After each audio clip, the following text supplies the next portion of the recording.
My Audiobook Corner original stories. The Duke's Secret Ward, original story by My Audiobook Corner. Chapter 1, The Invisible Benefactor.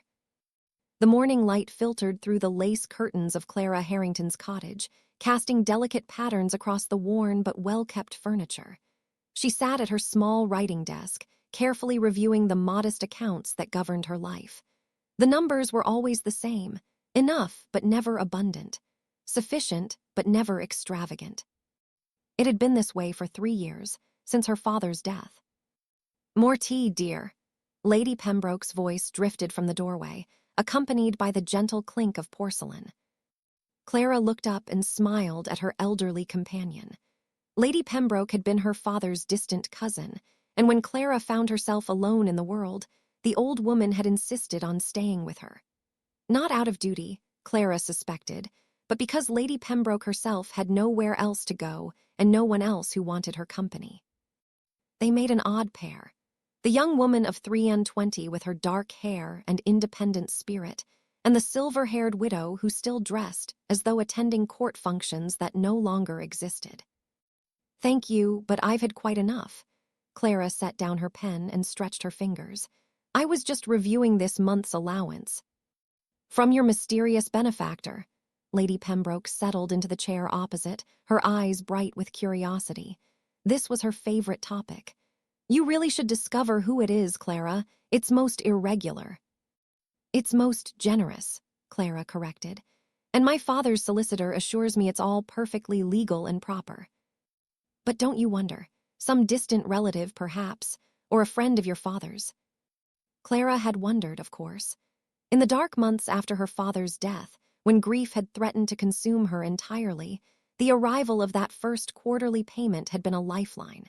The solicitor's letter had been brief. "A benefactor wishes to ensure your comfort and security. The funds will continue indefinitely, with no expectations or obligations." No name, no explanation, just kindness. "I assume it's someone who respected my father," Clara said, closing her account book. "Perhaps someone who felt they owed him a debt. Papa was always helping people." Lord Harrington had been a scholar, not a wealthy man. He'd spent his life studying ancient texts and advising those who sought his wisdom. Clara had grown up in a household rich in books and ideas, if not in material wealth. When he died suddenly of a fever, she discovered that his estate consisted primarily of debts and a small cottage in the countryside.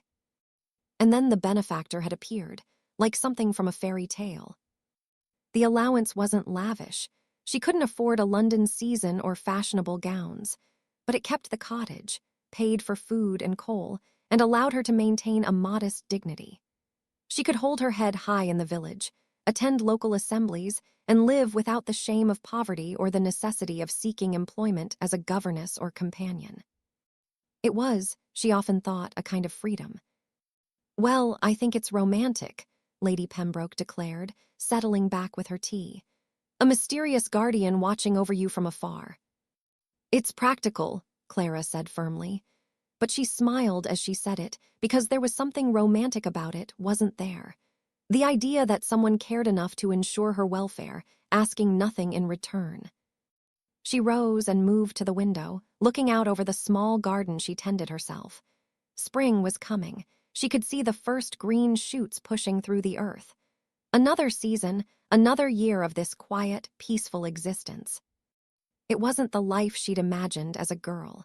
She'd once dreamed of London, of balls and suitors, of falling in love and making a brilliant match. But those dreams had died with her father, and she'd made her peace with it. Mostly. "There's an assembly next week at the Ashford estate," Lady Pembroke said, as though reading her thoughts. "We should attend. You can't hide away in this cottage forever, my dear." "I'm not hiding. I'm living." "You're existing. There's a difference." Lady Pembroke set down her teacup with a decisive click. "You're young and lovely, Clara. You should be dancing and flirting and enjoying yourself." "I enjoy myself perfectly well here." "With only an old woman for company? Nonsense." Lady Pembroke's expression softened. "Your father would want you to be happy, dear, truly happy, not just content."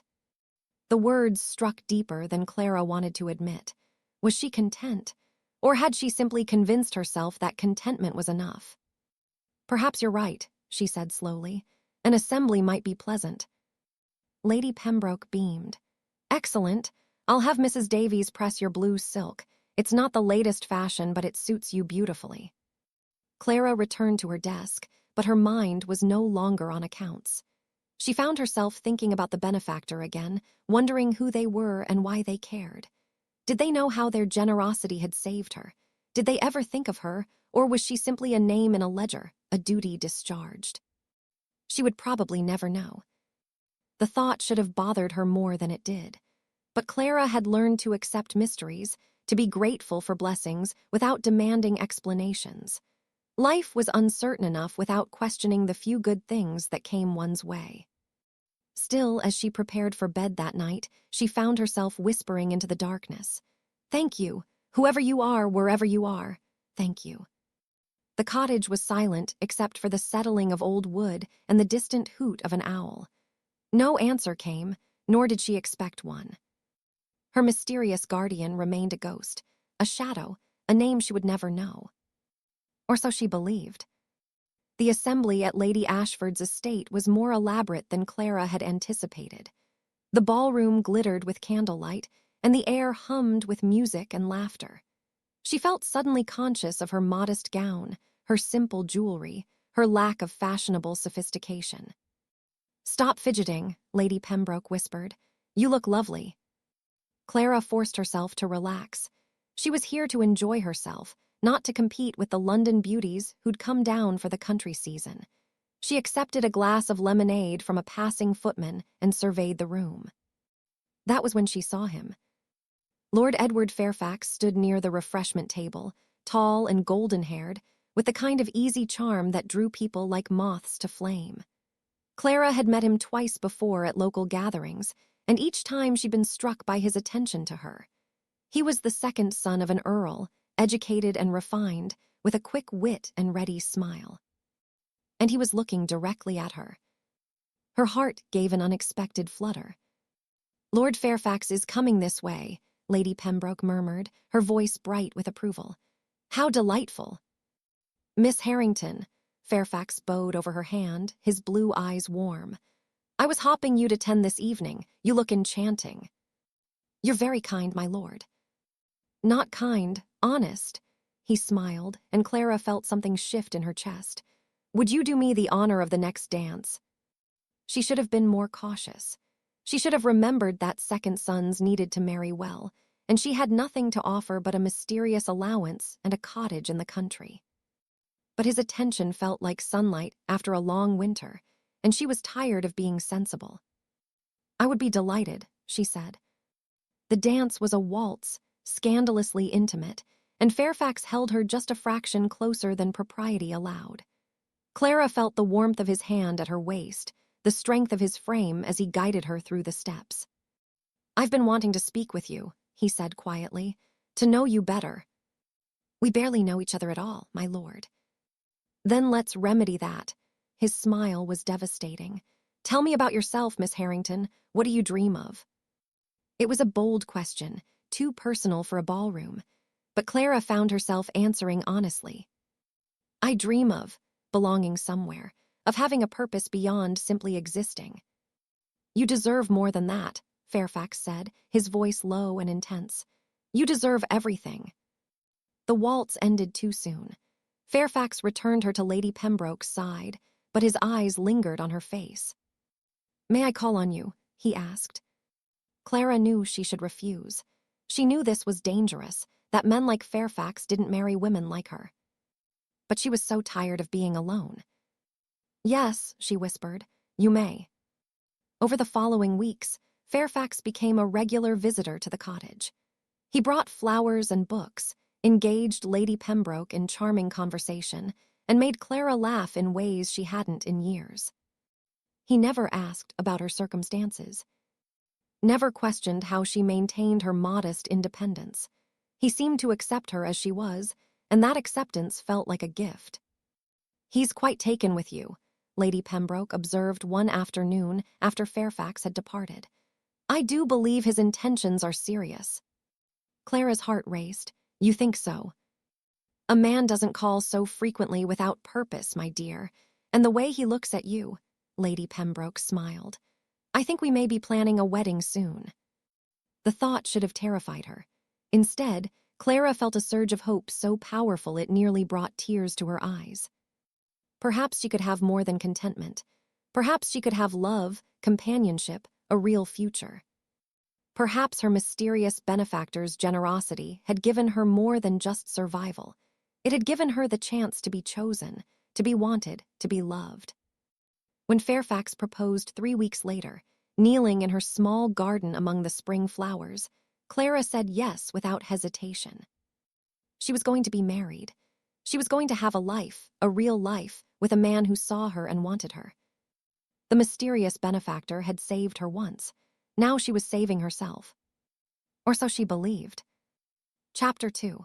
The Engagement Announcement. Lady Ashford's spring ball was the event of the season, at least by country standards. Clara stood before her mirror, adjusting the pearl necklace that had been her mother's, one of the few pieces of jewelry she'd inherited, and tried to calm the nervous flutter in her stomach. Tonight, she and Fairfax would announce their engagement. You look beautiful, dear, Lady Pembroke said from the doorway, her eyes misty. Your father would be so proud. Clara turned, smoothing the skirts of her blue silk gown. It was the finest thing she owned, carefully maintained and altered to suit the current fashion as best she could manage. Next to the London ladies in their expensive gowns, she would look provincial. But Fairfax had assured her she outshone them all. Do you think I'm doing the right thing? The question escaped before she could stop it. Lady Pembroke crossed the room and took Clara's hands. Do you love him? Did she? Clara examined her feelings carefully. Fairfax made her laugh. He was attentive and charming. When he kissed her chaste kisses, always proper, she felt a pleasant warmth. Was that love? I care for him deeply, she said, and he offers me a future I never thought I'd have. Then yes, my dear, you're doing the right thing. Lady Pembroke squeezed her hands. Every woman deserves a chance at happiness. The carriage ride to the Ashford estate felt both too long and too short. Clara's mind raced with possibilities. After the wedding, she would live at Fairfax's estate in Somerset. It wasn't grand, he'd explained, but comfortable. She would be Lady Fairfax, with a position in society, a home of her own. She would belong somewhere. The ballroom was even more magnificent than at the previous assembly.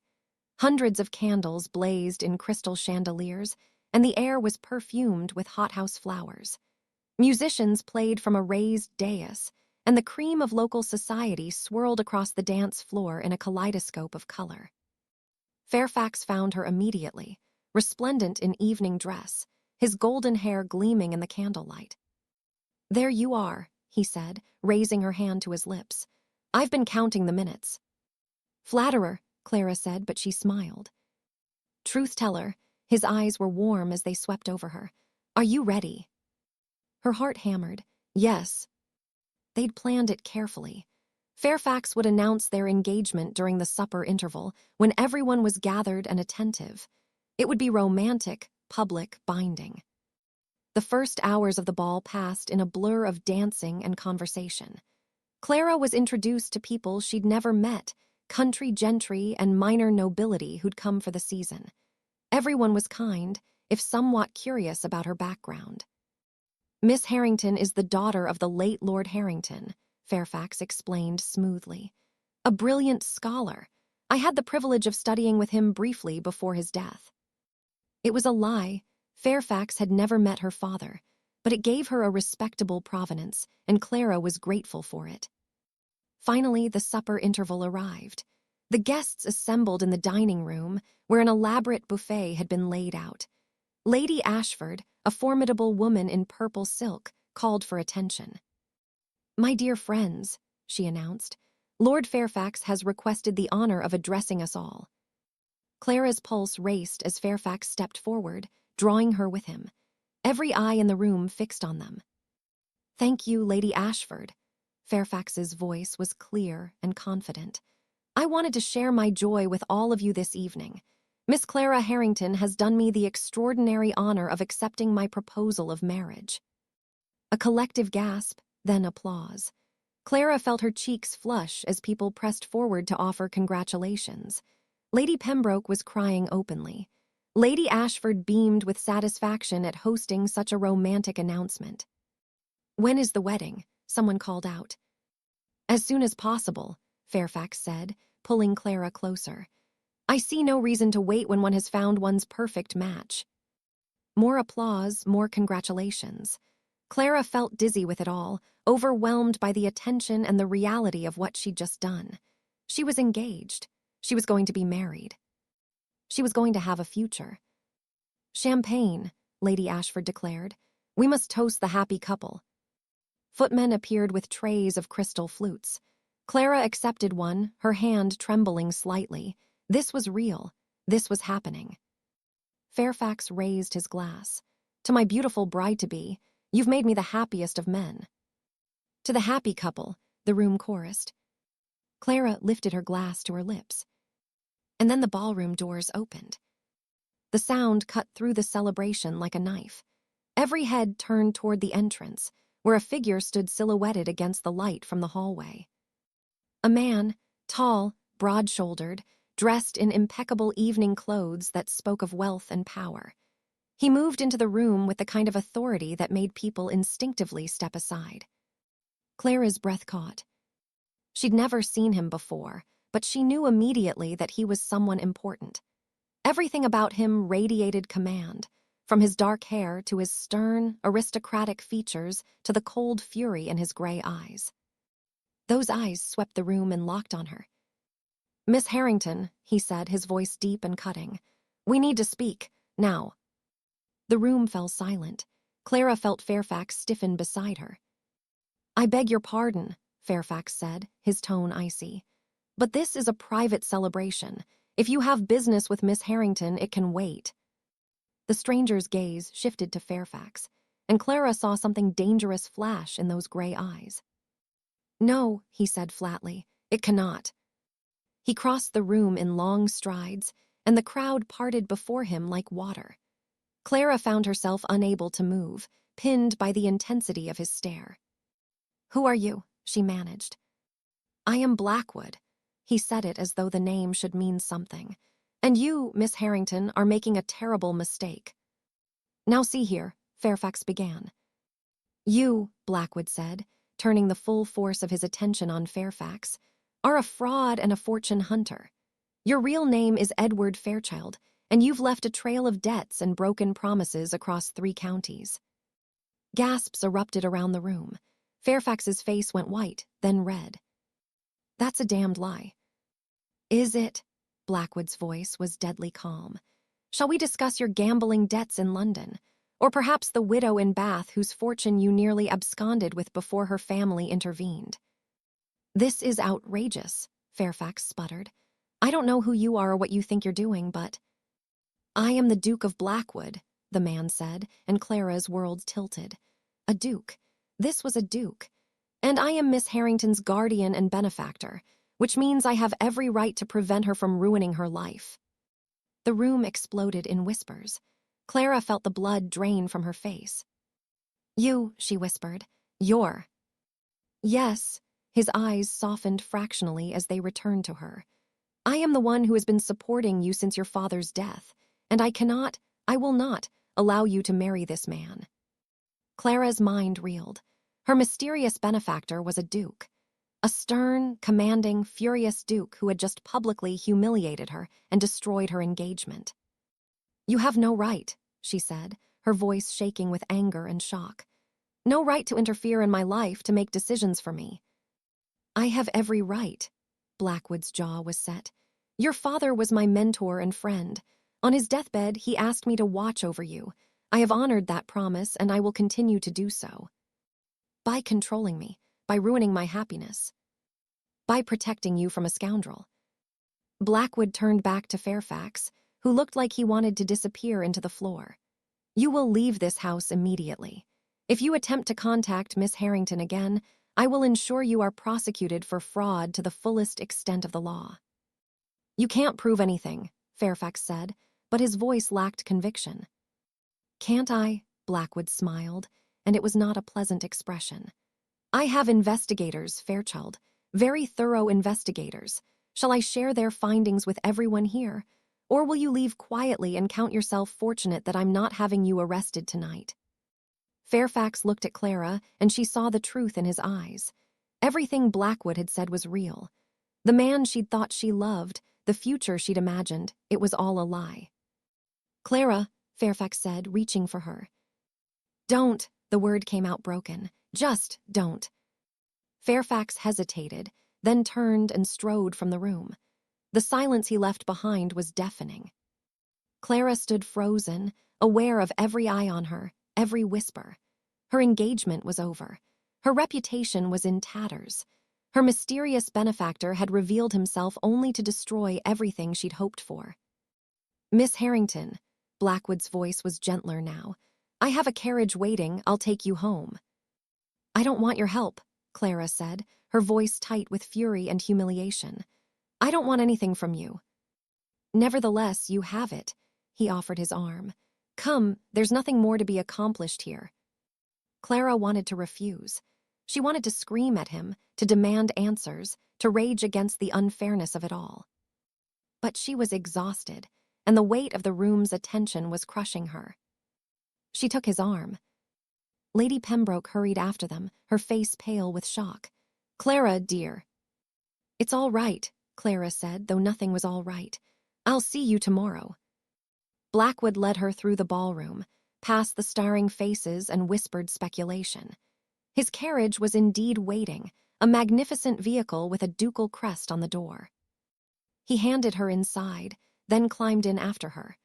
The door closed, sealing them in intimate darkness broken only by the carriage lamps. Take us to my London townhouse, Blackwood called to the driver.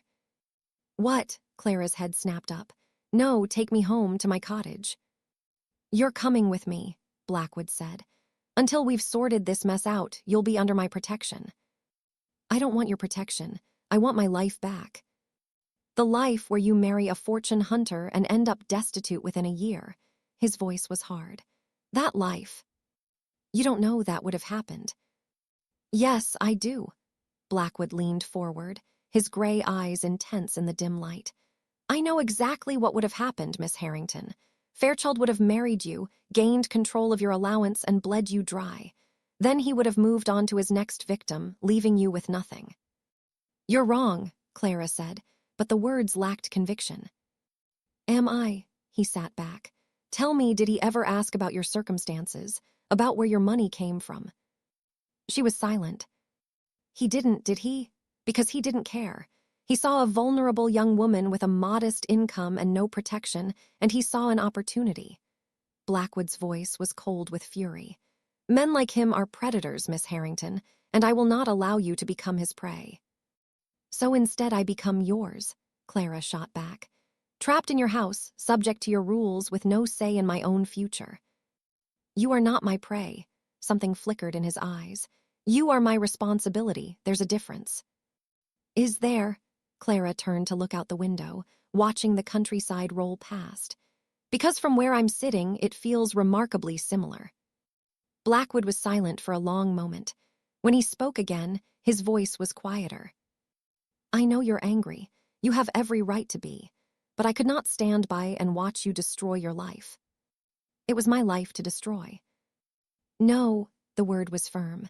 I made a promise to your father. I will keep that promise, whether you like it or not. Clara closed her eyes, fighting back tears of frustration and humiliation. Her engagement was over. Her reputation was ruined. And she was being carried off to London by a duke she'd never met, who claimed the right to control her future. This was not how tonight was supposed to end. I hate you, she whispered. I know, Blackwood said, but you'll thank me eventually. Clara doubted that very much. Chapter 3, Under the Duke's Roof. The Duke of Blackwood's London townhouse was everything Clara's cottage was not. Grand, imposing, and utterly intimidating. The carriage pulled up to a magnificent facade in Mayfair, all white stone and gleaming windows. Liveried footmen appeared immediately to open the door. Clara stepped down, her legs unsteady after the long journey. They'd traveled through the night, stopping only to change horses. Blackwood had maintained a stony silence for most of the trip, and Clara had been too angry and exhausted to break it. Now, in the gray light of dawn, she felt the full weight of her situation. She was in London, miles from her cottage and Lady Pembroke, completely at the mercy of a man she didn't know. A man who claimed to be her guardian. "This way," Blackwood said, his hand at the small of her back. The touch sent an unexpected jolt through her, and she stepped away quickly. "I can walk on my own." His jaw tightened, but he dropped his hand. "As you wish." The interior of the townhouse was even more impressive than the exterior. Marble floors, soaring ceilings, artwork that probably cost more than Clara's cottage. A stern-faced butler appeared, his expression carefully neutral. "Your Grace, welcome home." "Thank you, Morrison. This is Miss Harrington. She'll be staying with us for the foreseeable future. Please have the blue suite prepared." "At once, Your Grace." Morrison's gaze flickered to Clara, assessing. "Shall I send for a lady's maid?" "Yes, and have Mrs. Winters attend Miss Harrington immediately. She'll need everything." Clara's cheeks burned. Of course. She'd been carried off with nothing but the clothes on her back. No luggage, no personal items, nothing. "That won't be necessary," she said stiffly. "I'll be returning home shortly." "You'll be staying here," Blackwood corrected. "And you'll need appropriate clothing and accommodations. Mrs. Winters will see to it." "I don't want your charity." "It's not charity, it's necessity." He turned to Morrison. "Also send word to Lady Pembroke that Miss Harrington is safe and will write to her soon." At least he'd thought of that. Clara felt a small measure of her anger ease, then immediately resented him for it. She didn't want to feel grateful to this man who destroyed her engagement and kidnapped her. "If you'll follow me, miss," Morrison said, "I'll show you to your rooms." Clara wanted to refuse, to demand to be taken home immediately. But she was exhausted, and the thought of a bed, any bed, was too tempting to resist. "Fine," she said. The blue suite was on the second floor, a series of interconnected rooms decorated in shades of blue and cream. There was a sitting room, a bedroom with an enormous four-poster bed, and a dressing room that was larger than Clara's entire cottage bedroom. "Mrs. Winters will be up shortly," Morrison said. "In the meantime, is there anything you require?" "My freedom," Clara muttered. Morrison's expression didn't change. "I'll have tea sent up." He withdrew, leaving Clara alone in the opulent suite. She sank onto the edge of the bed, her mind reeling. This was insane, all of it. 24 hours ago, she'd been celebrating her engagement. Now she was a prisoner in a duke's townhouse, her future in ruins. And the worst part, she didn't even know if Blackwood was right about Fairfax. No, that was a lie. She did know. She'd seen the truth in Fairfax's eyes when Blackwood confronted him. The panic, the guilt, the calculation. He'd been using her. The realization hit her like a physical blow. She'd been so desperate for affection, so eager to believe someone could want her, that she'd ignored every warning sign. Fairfax had never asked about her circumstances because he'd already investigated them. He'd known exactly how much she was worth and had decided it was enough. She'd been such a fool. A knock at the door interrupted her spiraling thoughts. A plump, motherly woman entered, her face kind. "Miss Harrington, I'm Mrs. Winters, the housekeeper. His Grace asked me to see to your needs." "I don't need anything," Clara said, but her voice lacked conviction. Mrs. Winters smiled gently. "Perhaps a bath and some fresh clothes. I've taken the liberty of having some items brought up from the modiste. Nothing fancy, just some day dresses and necessities until we can have a proper wardrobe made." "I won't be here long enough to need a wardrobe." "Nevertheless, Mrs. Winters moved to the dressing room and began laying out items. His Grace is very particular about his guests being comfortable." "I'm not a guest, I'm a prisoner." "You're a young lady under His Grace's protection," Mrs. Winters corrected firmly. "And he takes his responsibilities very seriously." Clara wanted to argue, but she was too tired. She allowed Mrs. Winters to help her out of her ball gown and into a bath that had been prepared in the adjoining room. The hot water eased some of the tension from her muscles, and she felt her anger begin to shift into something more complicated. Confusion, hurt, and underneath it all, a traitorous curiosity about the Duke of Blackwood. He'd been supporting her for 3 years. 3 years of anonymous generosity, asking nothing in return. Why? Out of duty to her father, or was there something more? And why had he revealed himself now, in such a dramatic fashion? After the bath, Mrs. Winters helped her into a simple day dress of pale green muslin. It fit perfectly, which suggested Blackwood had known her measurements. The thought made her uncomfortable in ways she didn't want to examine. "There now," Mrs. Winters said, stepping back to admire her work. "Much better. His Grace has requested that you join him for breakfast in the morning room when you're ready." "And if I'm not ready?" "Then I imagine he'll come fetch you himself." Mrs. Winters smiled. "He's not a patient man, miss, but he's a good one. You can trust him." Could she? Clara wasn't sure she could trust anyone anymore. But she was hungry, and hiding in her room would solve nothing. She followed Mrs. Winters down to the morning room, a bright space overlooking the garden.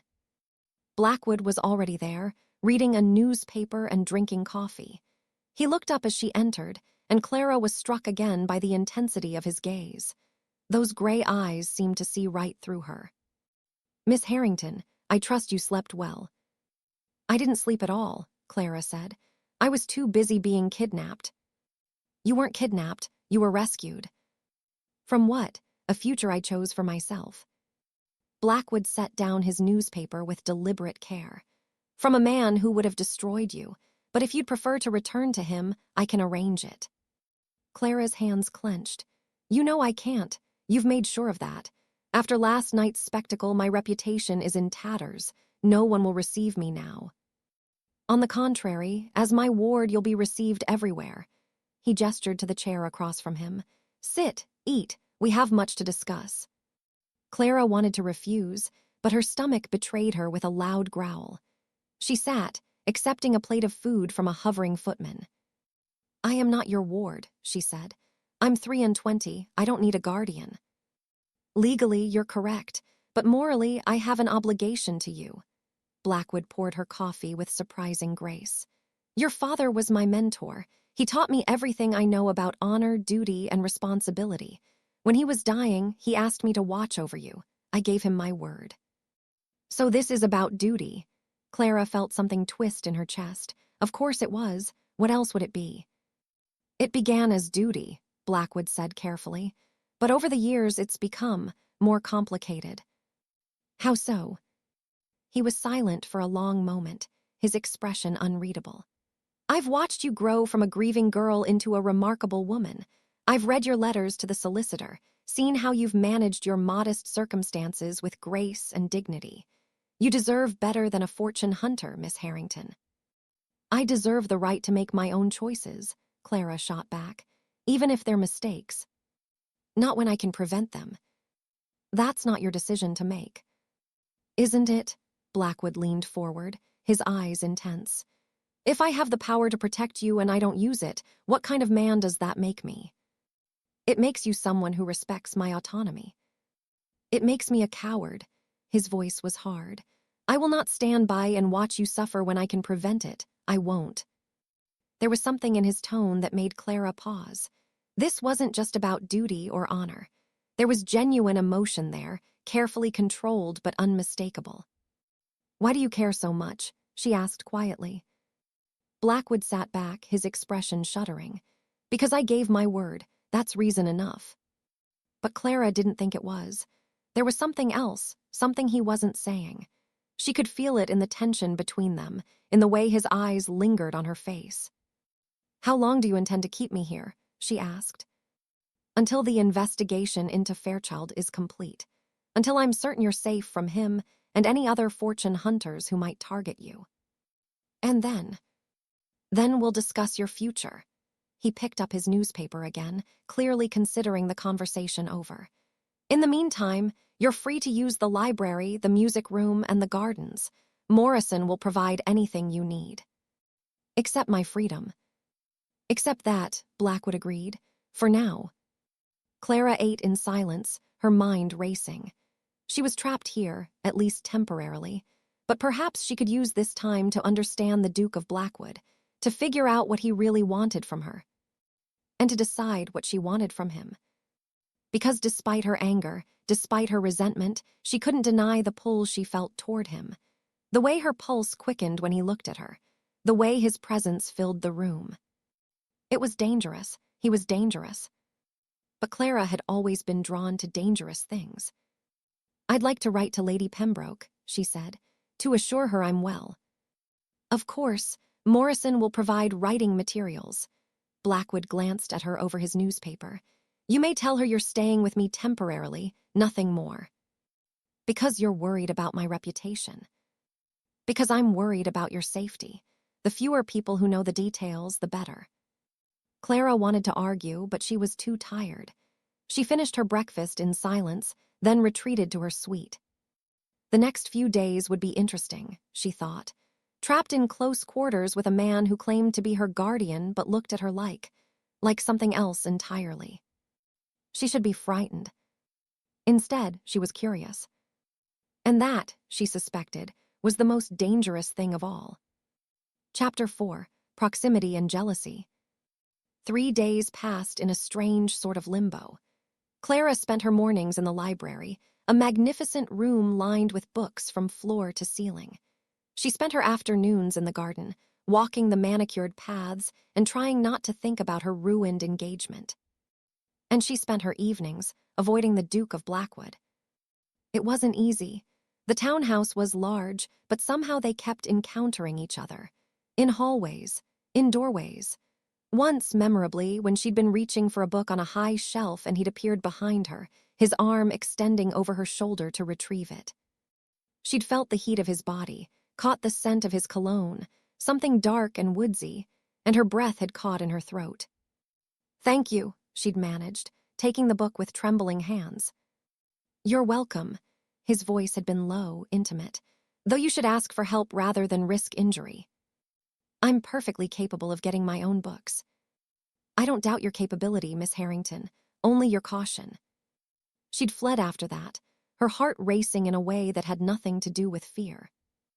Now, on the 4th morning of her captivity, Clara was in the morning room when Morrison appeared with a silver salver.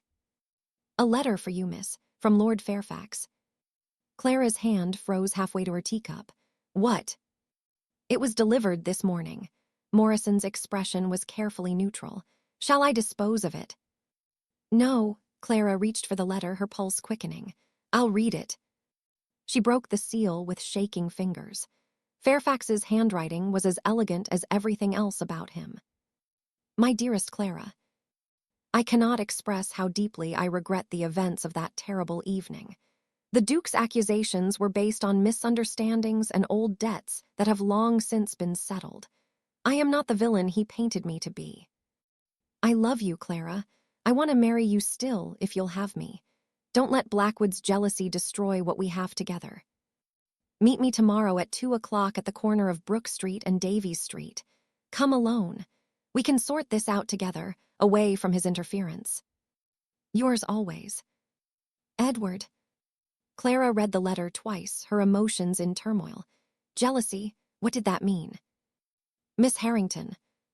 She looked up to find Blackwood in the doorway, his expression thunderous. He must have been informed of the letter's arrival. "May I see that?" he asked, though it wasn't really a question. Clara considered refusing, but what was the point? She handed over the letter. Blackwood read it, his jaw tightening with each line. When he finished, he crumpled the paper in his fist. "You will not meet him," he said flatly. "You can't tell me what to do." "I can and I will." He crossed the room in 3 strides, looming over her. "Fairchild is dangerous, Miss Harrington. He's desperate. Men like him become unpredictable when their schemes are exposed. He says your accusations were based on misunderstandings." "He's lying." Blackwood's voice was hard. "My investigators have confirmed everything. He has debts totaling over £10,000. He's been courting 3 different women simultaneously, all with modest fortunes. You were simply the easiest target. The words stung, even though Clara had suspected as much. He says you're jealous. Something flickered in Blackwood's eyes. Does he? Are you? The question escaped before Clara could stop it. Blackwood was silent for a long moment. When he spoke, his voice was carefully controlled. My concern for you has nothing to do with jealousy. Then what does it have to do with? Duty, honor, the promise I made to your father.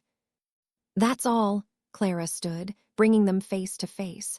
She was tall for a woman, but he still towered over her. Because it feels like more than that. What it feels like is irrelevant. Blackwood's eyes were storm gray, intense. You will not meet Fairchild. You will not respond to his letters. You will stay here where you're safe. I'm not a child to be ordered about. Then stop acting like one. His control cracked, revealing the fury beneath. Do you have any idea what could happen if you meet him alone? He could compromise you, force you into marriage. He could hurt you. He could. He stopped abruptly, his hands clenching at his sides. He could what? Clara pressed. He could take you from me, Blackwood said, his voice low and rough. And I won't allow that. The words hung between them, charged with meaning. Clara's breath caught. Why? She whispered. Why does it matter so much? Blackwood's eyes dropped to her mouth, and Clara felt heat flood through her. For a moment, she thought he might kiss her, wanted him to kiss her. Then he stepped back, his expression shuddering. Because I gave my word, he said. That's all you need to know. He turned and strode from the room, leaving Clara trembling with a mixture of anger and something else. Something that felt dangerously like desire. That afternoon, Clara was in the library when she heard raised voices from the entrance hall. She moved to the doorway and saw Morrison blocking a familiar figure. Fairfax. I demand to see Miss Harrington, he was saying. You have no right to keep her prisoner. Miss Harrington is not receiving visitors, Morrison said calmly. She'll see me, Clara, Fairfax called up the stairs. Clara, I know you're here. Clara stepped into the hall. Lord Fairfax. His face lit up. Clara, thank God. Tell them to let me in. We need to talk. There's nothing to discuss, Clara said, surprised by how steady her voice was. Of course there is. The Duke has poisoned you against me with his lies, but I can explain everything if you'll just give me a chance. Can you explain the gambling debts? Clara asked. Or the other women you were courting? Fairfax's expression flickered. Those are exaggerations. Blackwood is trying to turn you against me because he wants you for himself. That's absurd. Is it? Fairfax's voice turned ugly. Why else would he interfere? He's kept you dependent on him for years, Clara. He's been controlling your life, and now he's trying to control your future. That's enough. Blackwood's voice cut through the hall like a whip. He appeared at the top of the stairs, descending with lethal grace. You were told to stay away, Fairchild. It's Fairfax, the other man said, and I have every right to see my fiancée. She's not your fiancée. She never was. Blackwood reached the bottom of the stairs and positioned himself between Clara and Fairfax. You were using her, and we both know it. I love her. You love her modest fortune. There's a difference. Blackwood's voice was cold. Now leave before I have you forcibly removed. Fairfax looked past him to Clara. Is this what you want, to be his prisoner, his, what exactly, his ward, his mistress? Clara flinched at the crude suggestion. Blackwood moved so fast she barely saw it. One moment he was standing still. The next, he had Fairfax by the throat, pressed against the wall. Say another word, Blackwood said softly, and I'll kill you. Your Grace, Morrison looked alarmed. Perhaps. Get him out of my house, Blackwood said, not taking his eyes off Fairfax. Now. 2 footmen appeared and hauled Fairfax toward the door. He struggled, his face red. This isn't over, Blackwood. I'll ruin you for this. I'll tell everyone you're keeping her here against her will. Do that, Blackwood said, and I'll ensure every gambling hell and creditor in London knows exactly where to find you. Fairfax paled. The footman dragged him out, and the door slammed shut behind them. Silence fell over the entrance hall. Clara stood frozen, her heart pounding. She'd never seen violence like that before, never seen a man move to such fury. And it had been for her. "Are you all right?" Blackwood asked, turning to her. His expression was carefully controlled again, but she could see the tension in his shoulders. "I'm fine." Clara's voice was shaky. "You didn't have to." "Yes, I did." He moved closer, his eyes searching her face. "He had no right to speak to you that way, no right to be here at all. He said you want me for yourself." Blackwood's jaw tightened. "He's a liar and a scoundrel. You can't believe anything he says." "But is he wrong?" Clara asked. "About you controlling my life?" "I'm protecting you. There's a difference." "Is there?" Clara echoed her earlier words. "Because sometimes it's hard to tell." Blackwood stared at her for a long moment. Then, without a word, he turned and walked away. Clara watched him go, her emotions in chaos. She should be angry. She should be frightened by the violence she'd just witnessed.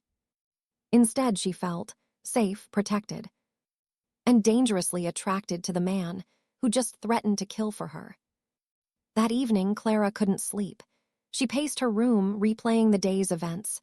Fairfax's letter, Blackwood's fury, the way he'd looked at her like she was something precious he couldn't bear to lose. Finally, she gave up on sleep and went downstairs to the library. She discovered that reading helped calm her mind. The library was dark except for the glow of the fireplace. Clara moved toward the shelves, then froze. Blackwood was there, sitting in one of the leather chairs, a glass of brandy in his hand. He looked up as she entered. "Can't sleep?" he asked. "No," Clara hesitated, then moved closer. "You." "I rarely sleep well." He gestured to the chair opposite. "Join me." Clara knew she should refuse. Being alone with him in the dark, intimate space was dangerous, but she sat anyway. "I'm sorry about today," Blackwood said after a moment. "I shouldn't have lost my temper." "You were protecting me." "I was being possessive." He took a drink. "There's a difference." Clara's pulse quickened. "Are you possessive of me?"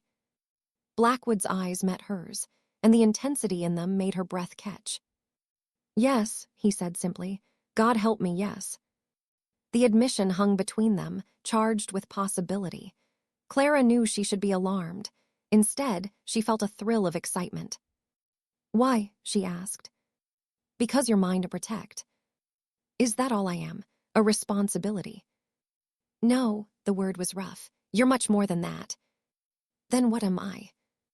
Blackwood set down his glass and leaned forward, his elbows on his knees. "You're the woman I think about constantly. The woman whose letters I've read 100 times, learning every detail of your life. The woman I've watched from afar for 3 years, wanting." He stopped, shaking his head. "Wanting what?" Clara whispered. "Things I have no right to want." He stood abruptly. "You should go back to your room, Miss Harrington. This conversation is inappropriate." But Clara stood too, moving closer. "What if I don't want to go?" "Clara," her name on his lips was a warning. "Don't." "Don't what? Don't ask questions? Don't want answers?" She was close enough now to feel the heat radiating from him. "Don't feel this, whatever this is between us." "There's nothing between us," Blackwood said, but his eyes betrayed him. "Liar." Clara reached up and touched his face, feeling the rough stubble on his jaw. "You feel it too. I know you do." Blackwood's hand came up to capture hers, his grip gentle but firm. "Even if I do, it doesn't matter. You're my ward. I'm your guardian. There are rules." "Rules you made up," Clara interrupted. "I'm not really your ward. You said so yourself." "I'm just a woman you've been supporting out of duty to my father." "It's more complicated than that." "Then explain it to me." Clara's voice was soft, pleading. "Tell me why you really revealed yourself, why you destroyed my engagement, why you're keeping me here." Blackwood stared at her, his expression tortured. Then, slowly, he raised her hand to his lips and pressed a kiss to her palm. The gesture was so tender, so intimate, that Clara felt tears prick her eyes.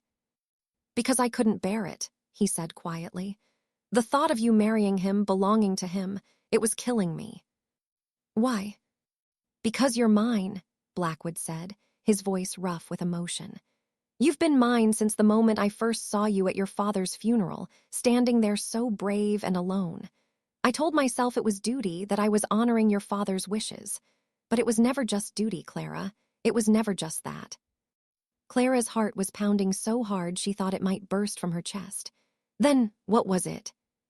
Blackwood pulled her closer until they were almost touching. It was obsession, possession, the desperate need to keep you safe and close and mine. That's not love, Clara whispered. No, Blackwood agreed. It's something darker, something I have no right to feel. But you feel it anyway. Yes, his free hand came up to cup her face. God help me, yes. They stood there, frozen in the moment, the air between them crackling with tension. Clara knew she should pull away. This was madness. He was her guardian, her benefactor. There were rules, proprieties, expectations. But she didn't care. Kiss me, she whispered. Blackwood's eyes darkened. Clara. Please. For a moment, she thought he would refuse. Then his control shattered, and his mouth came down on hers. The kiss was everything Clara had imagined and nothing like she'd expected. It was fierce and tender, demanding and giving. Blackwood kissed her like a man starving, like she was air and he was drowning. Clara kissed him back with equal fervor, her hands fisting in his shirt. She'd been kissed before, chaste, proper kisses from Fairfax, but this was different. This was consuming. When they finally broke apart, both breathing hard, Blackwood rested his forehead against hers. This is wrong, he said. I don't care. You should, he pulled back, his expression anguished. I'm supposed to protect you, not this. Maybe I don't need protection, Clara said. Maybe I need something else entirely. Blackwood's hands tightened on her waist. Don't say that. Why not? It's true. Clara looked up at him, her eyes bright. I'm tired of being protected, of being controlled. I want to make my own choices, and I choose this, I choose you. You don't know what you're saying. Yes, I do. Clara rose on her toes and kissed him again, softer this time. I know exactly what I'm saying. Blackwood groaned and pulled her closer, deepening the kiss. His hands moved to her hair, loosening the pins until it fell around her shoulders. Clara gasped as his fingers tangled in the strands, tilting her head back to give him better access. Clara, he murmured against her lips, we have to stop. Why? Because if we don't, I won't be able to. His voice was strained. And you deserve better than to be ravished in a library. Clara laughed breathlessly. Maybe I want to be ravished in a library. Blackwood pulled back, his eyes searching hers. You're playing with fire. Then let me burn. For a moment, she thought he would give in. Then he stepped away, putting distance between them. No, he said firmly. Not like this, not when you're confused and vulnerable. I'm not confused, Clara protested. I know what I want. Do you? Blackwood's expression was pained. Or are you just reacting to Fairchild's betrayal, seeking comfort from the nearest available man? The words stung. Is that what you think? I don't know what to think. He ran a hand through his hair. This is complicated, Clara. We need time to sort through it. Time, Clara repeated bitterly. How much time? How long are you going to keep me here, pretending this isn't happening between us? As long as it takes, Blackwood said. Until you're safe. Until I know you're making decisions with a clear head, not out of anger or hurt or whatever this is. This is desire, Clara said bluntly. Attraction, maybe even something more, and you feel it too, no matter how much you try to deny it. I'm not denying it. Blackwood's voice was rough. I'm trying to do the right thing. The right thing, Clara said, would be to treat me like an adult capable of making my own choices. Even when those choices might hurt you. Even then, Clara moved toward the door, then paused. You can't protect me from everything, Your Grace, not even from myself. She left him standing there in the firelight, and she didn't look back. But she could feel his eyes on her all the way up the stairs. Chapter 5, The Truth Comes Out. The next morning, Clara was summoned to Blackwood's study. She went reluctantly, still raw from the previous night's encounter. The memory of his kiss burned through her, making it hard to think clearly. Morrison showed her in. Blackwood was behind his desk, and another man stood beside him, younger, with sharp eyes and a serious expression. "Miss Harrington," Blackwood said formally. "This is Marcus, my secretary and investigator. He has information about Fairchild." Clara's stomach tightened. "I see." Marcus bowed. "Miss Harrington, I apologize for the nature of what I'm about to share, but His Grace felt you should know the full truth." "Go on," Clara said, taking the seat Blackwood indicated. Marcus opened a folder and began reading. "Lord Edward Fairchild, born Edward Fairfax, second son of the Earl of Pemberton, educated at Cambridge, expelled for gambling. Since then, he's accumulated debts totaling £12,000 across London, Bath, and Brighton." Clara felt sick. "He's courted at least 5 women in the past 3 years," Marcus continued. "All with modest fortunes. 3 broke off the engagement when they discovered his debts. 1 married him and was widowed within a year under suspicious circumstances. The 5th disappeared before the wedding, and her family paid him to leave her alone." "Dear God," Clara whispered. "There's more." Marcus glanced at Blackwood, who nodded grimly. "He's currently being investigated for fraud in connection with a gambling scheme. If convicted, he faces prison." Clara's hands were shaking. She clasped them together in her lap. "He told me he loved me." "He told all of them that," Marcus said gently. "I'm sorry, Miss Harrington." "Thank you, Marcus," Blackwood said. "That will be all." Marcus bowed and left. Silence fell over the study. Clara stared at her hands, trying to process what she'd just heard. "I was such a fool," she said finally. "No." Blackwood came around the desk and crouched in front of her chair, taking her hands in his. "You were lonely and hopeful. He exploited that. The fault is his, not yours." "I should have seen it. The signs were all there." "He's a practiced liar. You couldn't have known." Clara looked up at him, tears blurring her vision. "Why didn't you tell me all this immediately? Why the dramatic revelation at the ball?" Blackwood's expression was pained. "Because I was angry, jealous. I saw you with him, saw how you looked at him, and I—" He stopped, shaking his head. "I handled it badly. I should have come to you privately, shown you the evidence. Instead, I let my emotions control me." "You were jealous," Clara repeated. "Of Fairfax." "Yes." Blackwood's grip on her hands tightened. "I've been watching you for 3 years, Clara, reading your letters, learning about your life. And then suddenly there was this man, this charlatan, and you were smiling at him the way I dreamed you might smile at me." Clara's breath caught. "You dreamed about me." "Constantly." The admission seemed to cost him. "I told myself it was wrong, that you were my responsibility, but I couldn't stop. Every letter you wrote, every report from the solicitor, I devoured it all. I wanted to know everything about you." "That's," Clara didn't know what to say, "that's rather obsessive." "I know." Blackwood released her hands and stood, moving to the window. "I know it's wrong. I know I should have maintained proper distance. But I couldn't. You consumed me." Clara stood and moved to join him at the window. "Why didn't you ever visit? In 3 years, you never once came to see me." "Because I knew if I did, I wouldn't be able to stay away." He turned to face her.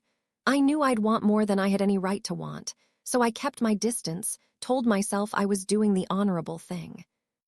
And then I got engaged." "And then you got engaged," Blackwood agreed. "And I realized that, honor be damned, I couldn't let you go." Clara's heart was racing. "What are you saying?" "I'm saying that my concern for you has never been purely dutiful. I'm saying that I've wanted you from the moment I first saw you, and that want has only grown stronger with time." He reached out and tucked a strand of hair behind her ear. "I'm saying that I'm a selfish bastard who destroyed your engagement not just to protect you, but because I couldn't bear the thought of you belonging to anyone else." "I don't belong to anyone," Clara said softly. "I belong to myself." "I know." Blackwood's hand cupped her cheek. "And that's what makes you so extraordinary. You've survived loss and hardship and maintained your independence and spirit. You're remarkable, Clara." Clara leaned into his touch. "You're not what I expected." "What did you expect?" "Someone cold, distant, Dutiful. She smiled slightly. Not someone who kisses like they're dying and I'm air. Blackwood's eyes darkened. We shouldn't have kissed last night. But we did. Clara moved closer. And I'm not sorry. You should be. But his hand was still on her face, his thumb stroking her cheekbone. This is complicated. Everything is complicated. Clara rose on her toes, bringing their faces close. But what's between us, this feels simple. Clara. She kissed him, cutting off whatever protest he was about to make. For a moment, Blackwood remained still. Then he groaned and pulled her against him, kissing her back with a hunger that made her knees weak. This kiss was different from the one in the library. That had been explosive, surprising. This was deliberate, knowing. They both understood what they were doing, what it meant. Blackwood's hands moved to her waist, then lower, pulling her hips against his. Clara gasped at the contact, feeling the hard evidence of his desire. Feel what you do to me, he murmured against her lips. Feel how much I want you. Clara's hands fisted in his shirt. Then take me. Not yet. Blackwood pulled back slightly, his breathing ragged. Not until you're sure, not until you understand what this means. I understand. No, you don't. He rested his forehead against hers. If we do this, Clara, there's no going back. You'll be mine and I'll be yours completely. Isn't that what you want? Yes, the word was fierce. But I need to know it's what you want too. Not because you're grateful or because you're reacting to Fairchild's betrayal, but because you genuinely want me. Clara pulled back to look at him. I do want you. I have since that night in the library, maybe even before. When you revealed yourself at the ball, I was angry, but I was also fascinated. You're nothing like I imagined. Is that good or bad? I don't know yet, Clara smiled, but I want to find out. Blackwood's expression softened. You're dangerous, Clara Harrington. Good. She kissed him again, softer this time. You need someone dangerous in your life, someone who won't let you hide behind duty and honor. Is that what I do? Yes, Clara stepped back, straightening her dress. You use duty as a shield, but I see through it now, I see you. Blackwood looked at her for a long moment. What do you see? A man who's lonely, who's been watching from afar for so long he's forgotten how to be close to someone. Clara moved to the door, then paused. I'm not afraid of you, Your Grace, and I'm not going to let you push me away. She left before he could respond, her heart pounding with a mixture of fear and exhilaration. She just declared war on the Duke of Blackwood's defenses. And she had every intention of winning. Chapter 6, Confessions in the Library. That night, Clara couldn't sleep again. Her mind kept replaying the conversation in Blackwood's study, the way he'd looked at her, the things he'd said. You consumed me. The words echoed through her thoughts, making her restless. She'd never been consumed by anyone before. She'd never consumed anyone. The intensity of it was both thrilling and terrifying. Finally, she gave up on sleep and went downstairs. The library had become her refuge, and she hoped the familiar space would calm her racing thoughts. But when she entered, she found Blackwood already there, standing by the window and staring out at the darkened garden. He turned as she entered, and she saw the same restlessness in his eyes that she felt. Can't sleep, he asked. No, Clara closed the door behind her. You. I haven't slept properly since you arrived. He turned back to the window. I lie awake thinking about you, knowing you're just down the hall. It's torture. Clara moved closer. Then why do you torture yourself? Because the alternative is worse. He glanced at her. If I went to you, if I gave in to what I want, I'd never be able to let you go. Maybe I don't want you to let me go. Blackwood's hands clenched on the windowsill. You don't know what you're saying. Stop telling me that. Clara's voice was sharp. Stop treating me like a child who doesn't understand her own mind. I'm not. Yes, you are. She moved to stand beside him. You keep saying I'm confused, that I'm reacting to Fairfax's betrayal. But what if I'm not? What if I simply want you? Blackwood turned to face her fully. Why? Why would you want me? I'm controlling, possessive. I destroyed your engagement and brought you here against your will. You saved me from making a terrible mistake, Clara corrected. And yes, you're controlling and possessive, but you're also honorable and protective and… She hesitated. And you see me, really see me, not as a duty or a responsibility, but as a person. I've always seen you, Blackwood said quietly, from the very beginning. Tell me about it, Clara said. Tell me about the beginning. Blackwood was silent for a long moment. Then he moved to the chairs by the fireplace and sat, gesturing for her to join him. Your father was dying, he began. I'd been his student for years, and he'd become more than a mentor to me. He was the father I'd never had. My own father was cold, distant, but yours, he was warm and kind and brilliant. Clara settled into the chair opposite, listening. He called me to his bedside a week before he died. He was worried about you, about what would happen to you after he was gone. He knew his estate was in debt, that you'd be left with nothing. Blackwood's voice was rough with emotion. He asked me to watch over you, to make sure you were safe and cared for. And you agreed. Of course I agreed. I would have done anything for him. Blackwood leaned forward, his elbows on his knees. But then I saw you at the funeral. You were standing alone by the grave, and you looked so lost, so brave and broken at the same time, and I felt something shift inside me. What did you feel? Protectiveness, possessiveness, the need to keep you safe from everything that might hurt you. He looked up at her. I told myself it was just duty, that I was honoring your father's wishes, but even then I think I knew it was more. Clara's throat was tight. Why didn't you introduce yourself? Because I was afraid. The admission seemed to cost him. Afraid that if I got too close, I'd want things I had no right to want, so I kept my distance. I arranged for the allowance, made sure you were comfortable, and I told myself that was enough. But it wasn't. No, Blackwood's eyes were intense. I started asking the solicitor for updates. Then I asked him to forward your letters. I told myself I just wanted to make sure you were well, but the truth was I was desperate for any connection to you. What did you think when you read my letters? I thought you were remarkable. His voice was soft. The way you managed your modest circumstances with such grace. The way you wrote about books and ideas, about the small joys of your life. You never complained, never asked for more. You were content with what you had, and that contentment was beautiful. Clara felt tears prick her eyes. I wasn't always content. Sometimes I was lonely. I know. Blackwood reached out and took her hand. I could read it between the lines, and it killed me, knowing you were alone and I couldn't. I couldn't be there for you the way I wanted to be. Why not? Because I'm a duke, Clara. I have responsibilities, expectations. I couldn't just show up at your cottage and declare my feelings. It would have been inappropriate, scandalous. It would have ruined you. So instead you watched from afar. Yes, his grip on her hand tightened. For 3 years, I watched and waited and told myself I was doing the right thing.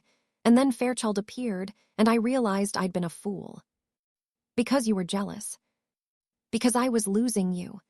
Blackwood pulled her closer until she was perched on the edge of his chair. I'd spent 3 years convincing myself that watching over you was enough. But when I saw you with him, when I read the solicitor's report about your engagement, I knew it would never be enough. I wanted more. I wanted everything. Clara's heart was pounding. What do you want exactly? You, the word was simple, absolute. I want you in my life, in my home, in my bed. I want to wake up next to you every morning and fall asleep with you every night. I want to give you everything you've ever dreamed of and things you haven't even imagined yet. Clara struggled to find words. That's a lot.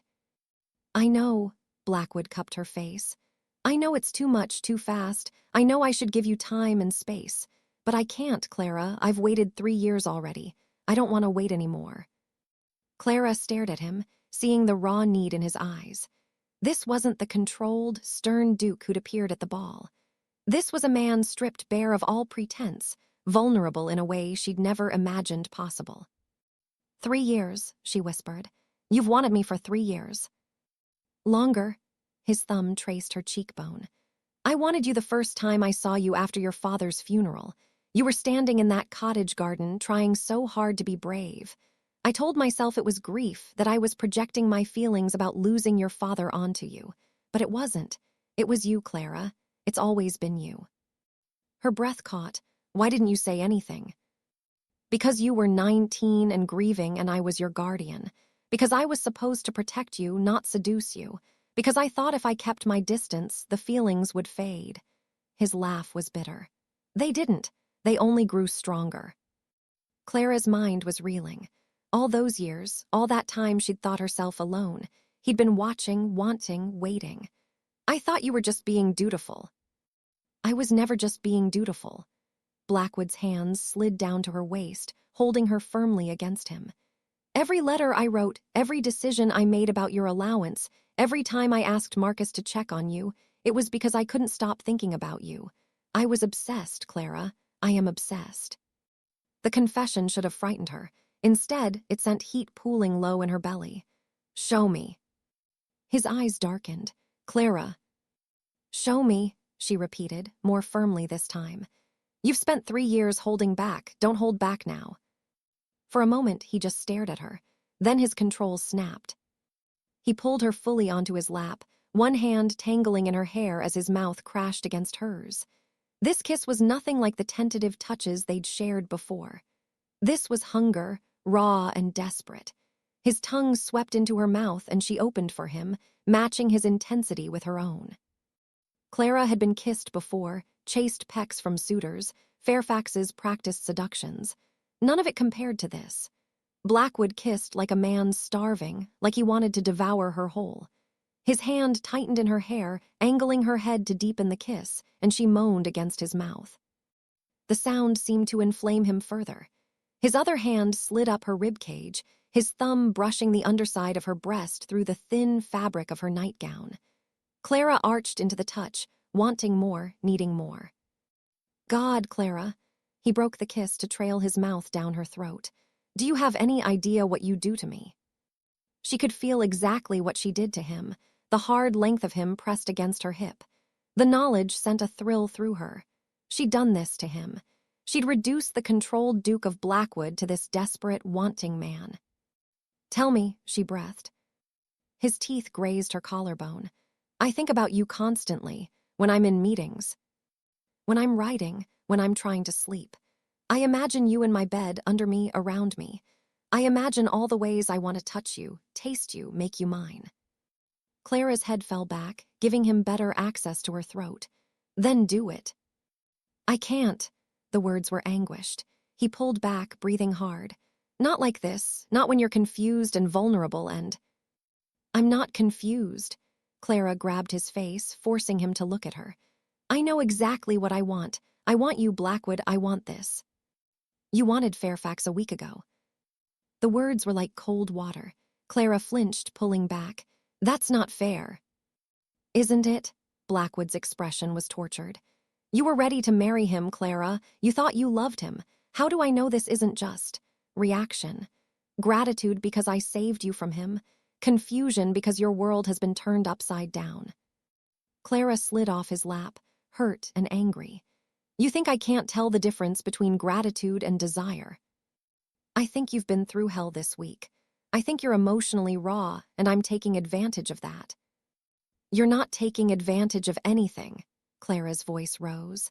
I'm the one who came to you. I'm the one who asked you to show me. Don't you dare act like I'm some helpless victim who doesn't know her own mind. Blackwood stood, running a hand through his disheveled hair. That's not what I meant. Then, what did you mean? Because it sounds like you're saying I'm too stupid or too fragile to know what I want. I'm saying I don't want you to regret this. His voice was raw. I don't want you to wake up tomorrow and realize you made a mistake. I don't want to be another man who took advantage of you when you were vulnerable. The fight drained out of Clara. She could see the genuine fear in his eyes, not fear of her rejection, but fear of hurting her. You could never be like Fairfax. Couldn't I? I've been lying to you for 3 years, Clara, hiding my identity, my feelings. I've been controlling your life from the shadows. How is that any better? Because you did it to protect me, not to use me. Clara stepped closer. Because you're standing here now, pushing me away even though you want me, because you're worried about my feelings. Fairfax never cared about my feelings. He only cared about my money. Blackwood's jaw clenched. I care too much about your feelings, that's the problem. That's not a problem. Clara reached for his hand. That's why I trust you. He looked down at their joined hands, his expression conflicted. I need you to be sure, Clara. I need you to take time and think about this. About us. About what you really want. I already know what I want. Then prove it. His eyes met hers, dark and intense. Take the time, think about it. And if you still want this, want me in a few days, then we'll talk about what happens next. Clara wanted to argue, to insist she didn't need time, but she could see the resolve in his face. He wasn't going to budge on this. Fine, a few days. Thank you. He lifted her hand to his lips, pressing a kiss to her knuckles. Now go to bed before I lose what's left of my self-control. Clara hesitated, then rose on her toes to press a soft kiss to his cheek. Good night, Blackwood. Good night, Clara. She left the library, her body still humming with unfulfilled desire. But as she climbed the stairs to her room, she couldn't help but smile. He wanted her. He'd wanted her for 3 years. And in a few days, she was going to make sure he stopped holding back. Chapter 7, Breaking Point. The next day was torture.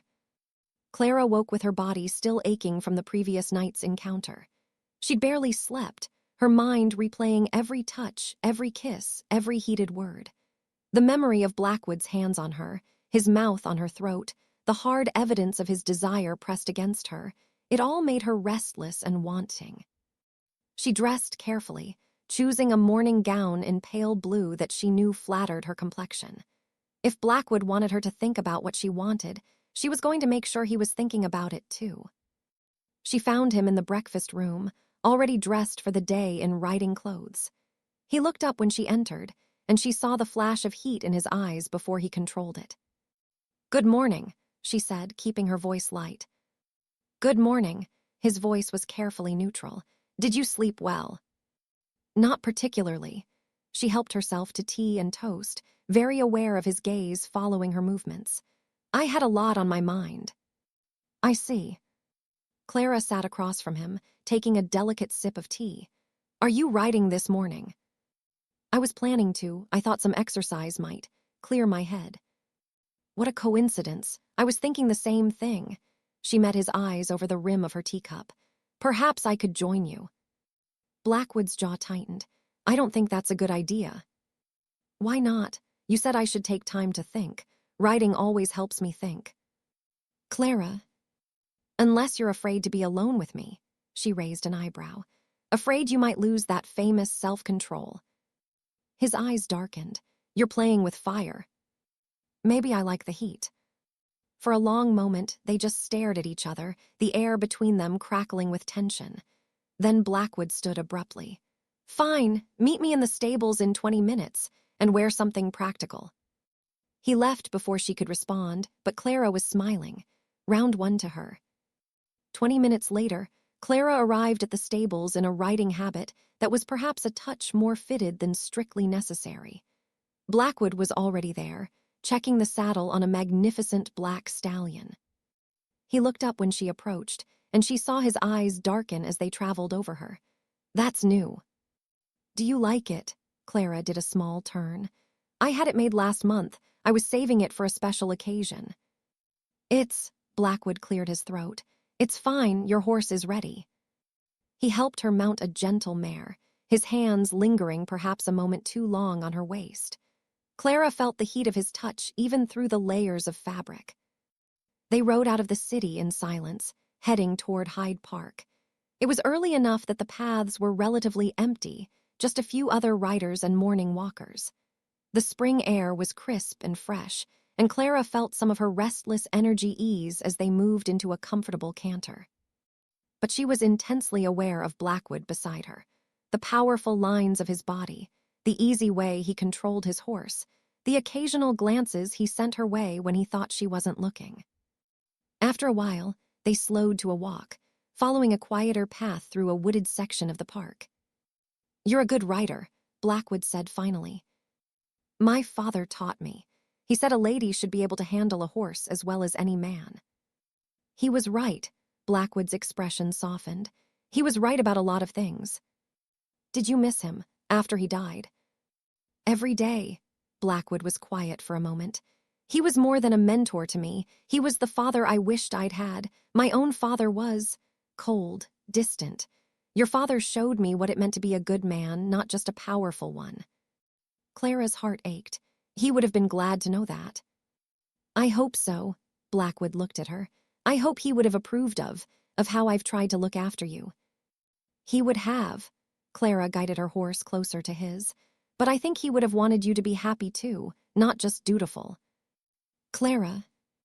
I've been thinking, she interrupted, about what you said last night, about taking time to be sure. Blackwood's hands tightened on the reins. And I think you're right. I should be sure. She paused. But I'm also thinking about something else you said, about wanting me in your life, in your home, in your bed. Clara, we're in public. There's no one around. She gestured to the empty path. And I want to know something. When you imagine me in your bed, what do you imagine? Blackwood's horse shifted restlessly, responding to his rider's tension. That's not an appropriate question. Why not? You're the one who brought it up. Clara kept her voice innocent. I'm just curious about the details.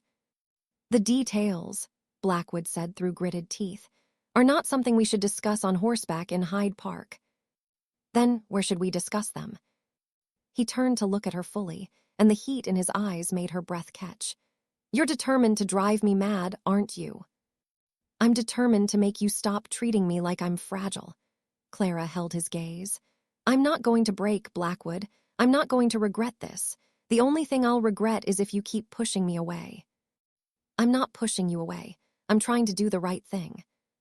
The right thing, Clara said slowly, would be to trust me.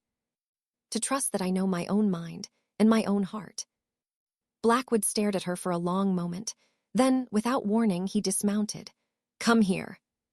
Clara's heart raced as she dismounted as well. Blackwood took her horse's reins and tied both animals to a nearby tree. Then he turned to her, his expression intense. You want to know what I imagine? His voice was low, dangerous. I imagine you in my bed, wearing nothing but moonlight. I imagine running my hands over every inch of your skin, learning what makes you gasp, what makes you moan. I imagine tasting you, touching you, being inside you. I imagine making you come apart in my arms over and over until you can't remember your own name, only mine. Clara's breath came faster. That's very detailed. You asked. He stepped closer, backing her against a large oak tree. But here's what you need to understand, Clara. Once we cross that line, there's no going back. I won't be able to let you go. I won't be able to watch you walk away. You'll be mine, completely and irrevocably, so you need to be very, very sure that's what you want. I am sure. Clara reached up to touch his face. I've never been more sure of anything. Prove it. His eyes were dark with challenge. Kiss me, right here, right now, where anyone could see. Show me you're not afraid of what this means. Clara didn't hesitate. She pulled his head down and kissed him. It was different from the desperate passion of the night before. This kiss was deliberate, claiming. She poured everything she felt into it, her desire, her certainty, her determination to make him believe her. Blackwood groaned against her mouth, his hands coming up to frame her face. He kissed her back with equal intensity, his tongue sweeping into her mouth, his body pressing her back against the tree. Clara's hands slid into his hair, holding him close. She could feel the hard length of him against her stomach, could feel the tremor in his hands as he fought for control.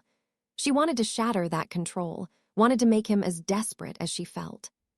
She nipped at his lower lip, and he made a sound that was almost a growl. His hands slid down to her waist, then lower, cupping her backside and pulling her harder against him. Even through the layers of her riding habit, she could feel the heat of him. Clara, her name was a groan. We need to stop. Why? She kissed along his jaw. There's no one here. There could be, and if anyone saw us like this. He broke off with a sharp intake of breath as she found the sensitive spot below his ear. Your reputation would be ruined. I don't care about my reputation. I do. With visible effort, he pulled back, breathing hard. I care about you, about your future. Clara stared at him, frustrated and aroused in equal measure. My future is with you. Can't you see that? I want to believe that. His thumb traced her swollen lower lip. God, I want to believe it. Then believe it. Clara caught his hand, pressing a kiss to his palm. Stop fighting this. Stop fighting us. Blackwood closed his eyes, clearly warring with himself. When he opened them again, there was a new resolve in his expression. Come with me. Where? Away from London, away from gossip and propriety and all the reasons I should keep my distance. He cupped her face. Come to Blackwood Estate with me, just for a few days. Let me show you what our life could be like. Clara's heart raced. Just the two of us. And the staff, but yes, essentially just us. His eyes searched hers. I want time with you, Clara. Real time without interruptions or obligations. Time to talk, to be together, to see if this is really what we both want. I already know. Humor me. His smile was crooked. Let me court you properly. Let me show you that I can be more than just your guardian or your protector. Let me show you the man I am when I'm not trying so hard to do the right thing. Clara considered. Part of her wanted to argue that they didn't need more time, that she already knew what she wanted. But another part, the part that was falling deeper for him with every moment, wanted exactly what he was offering. Time alone with him. Time to explore this connection without the weight of London society watching. How soon can we leave? She asked. The relief in his eyes was palpable. Tomorrow morning. I'll send word ahead to prepare the house. Tomorrow morning, Clara agreed. Then she smiled. But that gives us the rest of today. Clara. She kissed him again, softer this time but no less intense. The rest of today, she repeated against his lips. And tonight. And then tomorrow you can take me to your estate and court me properly. But right now I want this. I want you. Blackwood's control was clearly hanging by a thread. You're going to be the death of me. What a way to go. He laughed, the sound surprised and genuine. Then he kissed her again, deep and thorough, before finally pulling back. We should get back before I forget every rule of propriety I've ever learned. Would that be so terrible? Yes, he said firmly, but his eyes were warm. Because when I finally have you, Clara Harrington, it's going to be in a proper bed, with all the time in the world and no chance of interruption. You deserve better than a hurried encounter against a tree in Hyde Park. The promise in his words sent heat flooding through her. Tomorrow, she said. Tomorrow, he agreed. They rode back to the townhouse in charged silence, both of them counting the hours. Chapter 8. Escape to the Estate. The journey to Blackwood Estate took most of the day. They traveled in Blackwood's private carriage, with Clara's maid following in a second carriage with the luggage. It was all perfectly proper, perfectly respectable. It didn't feel proper at all. The carriage was luxurious, with plush velvet seats and curtains that could be drawn for privacy. Blackwood sat across from Clara, maintaining a careful distance, but she could feel the tension radiating from him. Every time the carriage hit a bump and their knees brushed, she felt the spark of contact like lightning.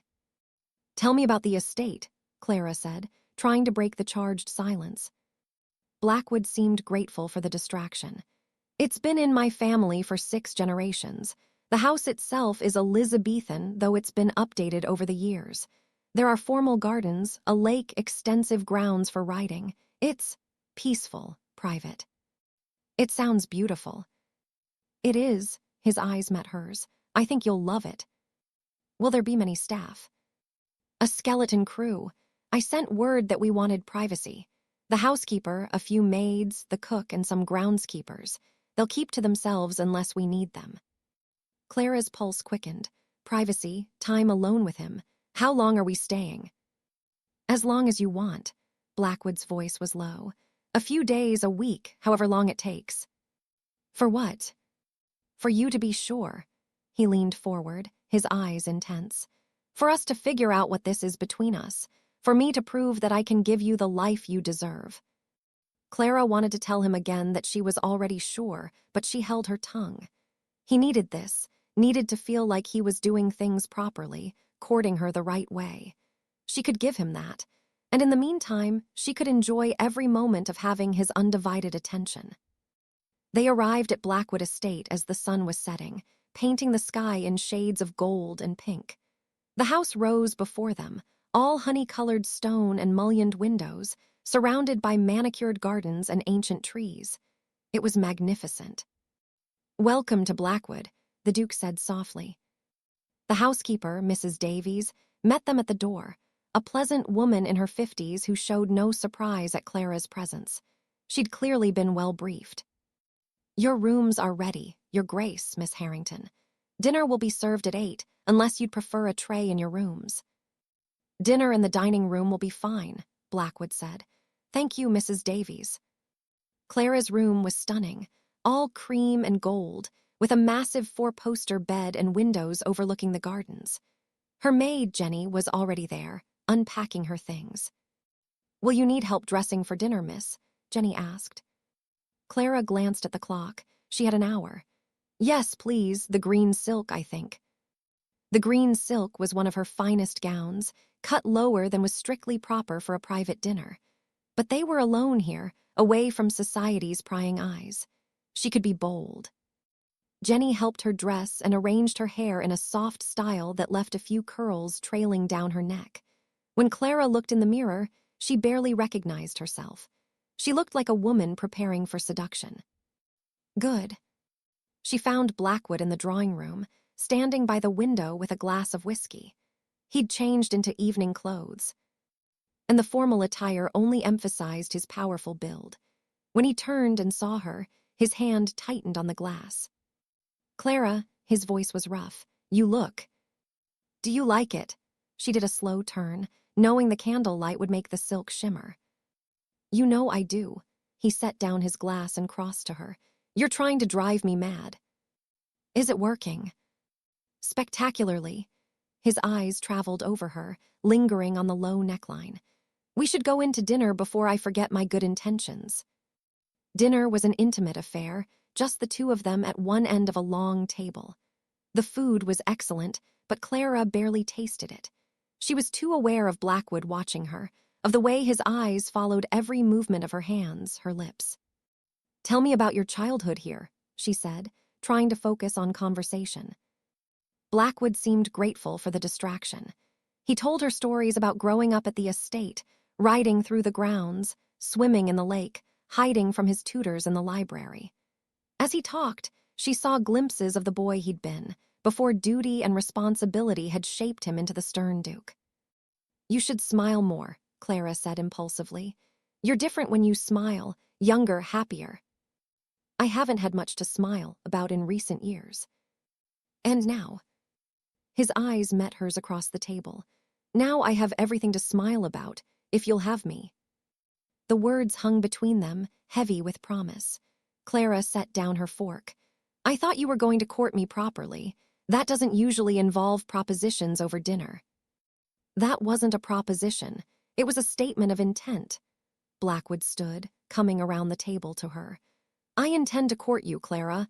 I intend to show you every day how much you mean to me. And at the end of it, I intend to ask you to be my wife." Clara's breath caught. "Your wife? Did you think I wanted anything less?" He pulled her to her feet. "I don't want you as my mistress or my ward or my responsibility. I want you as my partner, my equal, my duchess. I want everything, Clara. Marriage, children, a life together, all of it." Clara struggled to find words. "That's a lot to take in." "I know, that's why we're here, so you can take your time and decide if that's what you want too." He cupped her face. "But I need you to know my intentions are honorable. I'm not trying to seduce you and then abandon you. I'm trying to build a life with you." Clara's heart was pounding. "And if I said I wanted the seduction part first?" Blackwood's eyes darkened. "Clara." "I'm serious." She stepped closer until their bodies were almost touching. "You keep talking about doing things properly, about courting me the right way. But what if I don't want to wait? What if I want you now?" "You don't know what you're asking." "Don't I?" Clara reached up and began unbuttoning his waistcoat. "I think I know exactly what I'm asking." Blackwood caught her hands. "If we do this, there's no going back. You understand that?" I'm counting on it. For a long moment, he just stared at her. Then his control snapped. He pulled her against him and kissed her with all the pent-up desire of the past days. Clara kissed him back just as fiercely, her hands sliding into his hair. This was what she wanted, this heat, this passion, this complete surrender to the connection between them. Blackwood's hands roamed over her back, her waist, pulling her closer. She could feel every hard plane of his body against her softer curves, could feel the evidence of his desire pressing against her stomach. Upstairs, he growled against her mouth. Now. They barely made it to his room. Blackwood kept stopping to kiss her, in the hallway, on the stairs, outside his door. By the time they stumbled inside, Clara was breathless and aching. His room was masculine and elegant, dominated by a massive bed with dark blue hangings. Clara had a moment to take it in before Blackwood was kissing her again, walking her backward toward the bed. "Are you sure?" he asked, his voice rough. "Last chance to change your mind." "I'm sure." Clara began unbuttoning his shirt. "I've never been more sure of anything." That was all the permission he needed. His hands went to the fastenings of her gown, and Clara felt the silk loosen and slide down her shoulders. She shivered as the cool air hit her skin, but Blackwood's hands were warm as they traced the newly exposed flesh. "Beautiful," he murmured, pressing kisses along her collarbone. "You're so beautiful, Clara." She got his shirt open and pushed it off his shoulders, revealing the muscled planes of his chest. She'd imagined this, but the reality was so much better. She ran her hands over his skin, feeling the heat of him, the slight roughness of hair, the way his muscles tensed under her touch. Blackwood groaned and pulled her closer, his mouth finding hers again. The kiss was deep and consuming, and Clara lost herself in it. She barely noticed as he finished undressing her, removing layers of silk and linen until she stood before him in just her chemise and stockings. He pulled back to look at her, his eyes dark with desire. "Perfect, you're perfect." Clara felt a moment of shyness. She'd never been this exposed to a man before. But the way Blackwood was looking at her, like she was something precious and desired, made her feel powerful rather than vulnerable. "Your turn," she said, reaching for the fastenings of his trousers. He helped her, and soon he was as bare as she was. Clara's eyes widened at the sight of him, all lean muscle and masculine beauty, and the hard length of him, thick and ready, made her breath catch. "Don't be afraid," Blackwood said softly. "I'm not afraid." Clara reached out to touch him, wrapping her hand around his length. He was hot and hard, and when she stroked experimentally, he groaned. "I want this, I want you." Clara, her name was a prayer. He lifted her and laid her on the bed, following her down. "I'll go slow, I'll make it good for you." "I trust you." He kissed her again, deep and thorough, as his hands began to explore her body. He touched her everywhere, her breasts, her stomach, her thighs, learning what made her gasp, what made her arch into his touch. When his hand slid between her legs, finding her wet and ready, they both groaned. "So responsive," he murmured, his fingers stroking her intimately. "So perfect." Clara's head fell back as pleasure built inside her. She'd touched herself before, but this was different. This was Blackwood's hands on her, Blackwood's fingers inside her, Blackwood's mouth on her breast. It was overwhelming and perfect and not nearly enough. "Please," she gasped. "I need." "I know what you need." He positioned himself between her thighs, the head of him pressing against her entrance. "Look at me, Clara. I want to see your eyes." She met his gaze as he pushed inside, slowly, carefully. There was a moment of discomfort, a burning stretch, but then he was fully seated inside her and the discomfort faded into something else. Fullness, completion, rightness. "Okay," he asked, his voice strained. "Yes," Clara wrapped her legs around his waist. "More than okay. Move, please move." He did, pulling out slowly and then pushing back in. The friction was exquisite. Clara moaned, her hands clutching at his shoulders as he set a steady rhythm. Each thrust sent pleasure spiraling through her, building higher and higher. "That's it," Blackwood encouraged, his voice rough. "Take what you need, I've got you." Clara let herself go, chasing the pleasure building inside her. Blackwood's hand slid between them, his thumb finding the sensitive bundle of nerves at her apex, and suddenly she was flying. The orgasm crashed over her in waves, making her cry out his name. Blackwood followed her over the edge moments later, his body tensing as he found his own release. He collapsed beside her, pulling her close, both of them breathing hard. For a long moment, they just lay there, tangled together, hearts racing. Then Blackwood pressed a kiss to her forehead. "No regrets?" he asked softly. "None," Clara snuggled closer. "That was incredible." "It was," he stroked her hair, "and it's only the beginning." Clara smiled against his chest. She believed him. But even as satisfaction hummed through her body, she knew this wasn't enough. Not yet. She wanted more. She wanted everything he'd promised, the courtship, the romance, the life together. And she wanted more of this, more of his touch, his passion, his complete surrender. They had days ahead of them at the estate. Days to explore this connection, to learn each other's bodies, to build something real. Clara couldn't wait. The next morning, Clara woke in Blackwood's bed, sunlight streaming through the windows. She was alone, but she could hear water running in the adjoining dressing room. A moment later, Blackwood emerged, wearing only trousers. His chest still damp from washing. "Good morning," he said, his eyes warm. "I was going to let you sleep." "I don't want to sleep." Clara sat up, letting the sheet fall to her waist. "I want to spend every moment with you." His eyes darkened as they traveled over her bare skin. "Careful. If you keep looking at me like that, we'll never leave this room." "Would that be so terrible?" "Yes, because I promised to court you properly." He came to the bed and pressed a kiss to her forehead. "Get dressed. I want to show you the estate." Clara pouted but complied. She returned to her own room to find Jenny waiting with a simple day dress. If the maid noticed that Clara's bed hadn't been slept in, she was too well trained to comment. Clara found Blackwood waiting for her in the breakfast room. They ate together, the conversation easy and comfortable. It felt domestic, Clara thought, like they were already married, already building a life together. After breakfast, Blackwood gave her a tour of the house. It was even more beautiful than she'd realized, filled with art and history, every room telling a story. But what struck her most was how Blackwood came alive here. In London, he was always controlled, always the stern Duke. Here, he was relaxed, smiling, more himself. "This is my favorite room," he said, leading her into a library that rivaled any she'd seen. Floor-to-ceiling shelves lined the walls, filled with thousands of books.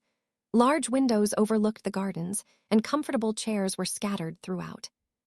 "It's magnificent," Clara breathed. "I spent most of my childhood here. Reading was my escape."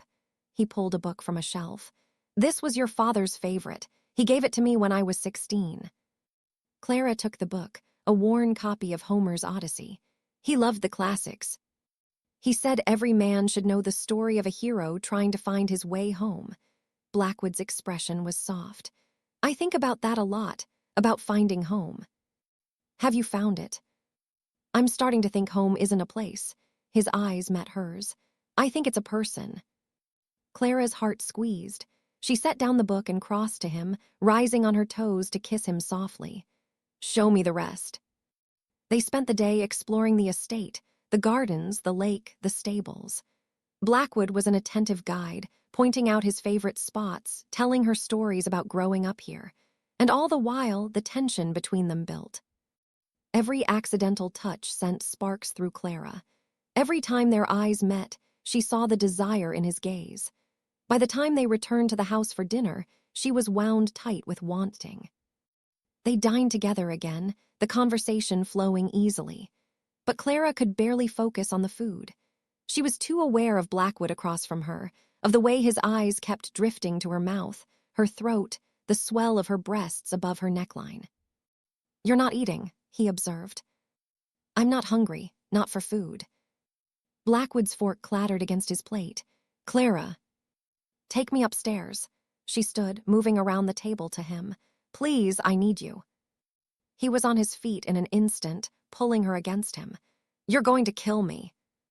"What a way to go," she echoed her words from the day before. This time, they made it to his room without stopping. Blackwood undressed her slowly, reverently pressing kisses to each new inch of exposed skin. By the time she was bare before him, Clara was trembling with need. "Lie down," he commanded softly. She did, watching as he stripped off his own clothes. Then he joined her on the bed, his hands and mouth exploring her body with deliberate thoroughness. He kissed her breasts, her stomach, her thighs. And when his mouth found the most intimate part of her, Clara cried out in shock and pleasure. "Blackwood, let me taste you," he murmured against her skin. "I've been dreaming about this." His tongue stroked her, and Clara's back arched off the bed. The sensation was overwhelming, wet heat and skilled pressure in exactly the right places. He worked her with his mouth and fingers until she was writhing, desperate, begging for release. When the orgasm hit, it was even more intense than the night before. Clara screamed his name, her hands fisting in his hair, her body shaking with the force of it. Blackwood kissed his way back up her body, settling between her thighs. "I love watching you come apart." "Then do it again." Clara pulled him down for a kiss, tasting herself on his lips.